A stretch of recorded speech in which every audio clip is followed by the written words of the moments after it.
iyaday tahay maalintii koowaad ee ololaha xisbiga mucaaradka ah ee wadani ayaa saaka waxa isugu soo baxay fagaarayaasha degmada garada kumanaan qof oo ku labisan calanka muuqa dheer ee astaanta oo xisbiga wadani waxayna socod dheer oo lug iyo gaadiid bale ku soo mareen wadooyinka halbowlaha oo degmada garada iyagoo dabaaldega ka bacdina isugu biyo shubtay geedka nabadda halkaas ay ka dhacaysay khudbadaha iyo munaasabadda xisbiga waxaana halkaasi ka hadlay xildhibaano ka tirsan xisbiga taageerayaal iyo mas'uuliyiin sarsare kuwaasoo dhammaantoodba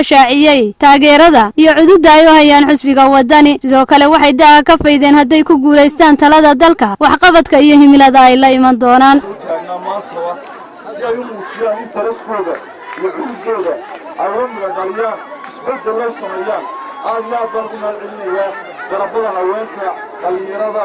waayeelka farteena ayaynu isbeddel ku samaynaynaa wax allaale iyo waxay rabshaana waynu iska ilaalinaynaa intaa markaan kaloo halkan idinka sheegayaa madax dhaqameedka degmada garadag oo ku milmay siyaasiyiintii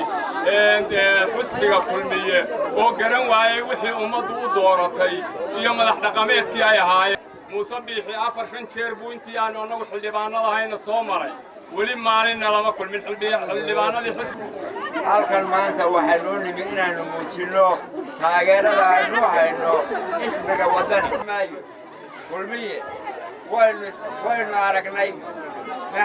axmed maxamed maxamuud silaanyo ayay ka soo qaateen tanaynu hoos taagannahay maanta intay tahayna waa aragtaa muuqaalkeedana waa walaalayaal aad iyo aad u mahadsantihiin waqtigiina qaaliga baa u murtay xafladan qaaliga ee xisbiga taageeradiisa lagu muujinayo wadani aad iyo aad ugu mahadsantii wadi ka mahadcelinaya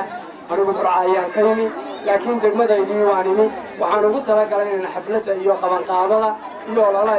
shirkii habarja ee lagu baqrayay laguna heshiisiinaya Saleebaan Maxamuud Aadan iyo Axmed Maxamuud Siilaayo lagu baqrayay Siilaayo maalinta waxaa 2008 Siilaayo iyo Saleebaan waxay garada yimaadeen maalinta la heshiisiinayay garada abaara oo footada la siiyo 9 kuna giidaartiya 9 kuna giidaarta iyagoo abaartaas haysato ayaa lagu qabtay shirka kadib waxay Siilaayo iyo Saleebaan Maxamuud Aadan garada ugu deeqeen 20 mooyada biyo ah bay maalinta ugu deeqeen 20 mooyada biyo waxaa soo magaalada islaamuhu waxay ku dhaadhiyeen waxay ku dhaasayeen afar qaado lagu qeybay afar qaado baa lagu qeybay maalintii Siilaayo wadada qabsaday ee uu sababay kala kulmiye haystay garada iyo maanta ay tahay 2017 sideedaas sanadood hayay maanta biyo maxay marayaan reer garada wuxuu kulmiye inuu ku qeybiyo maanta uu leeyahay musabixiintii qaybada afar gooyada garada la siiyay siriid buu ku qeybiyo waxaan dhalinyaradi waxaanu ka dhashanacay ayaga waxaanu baasameeyay xisbiga wadani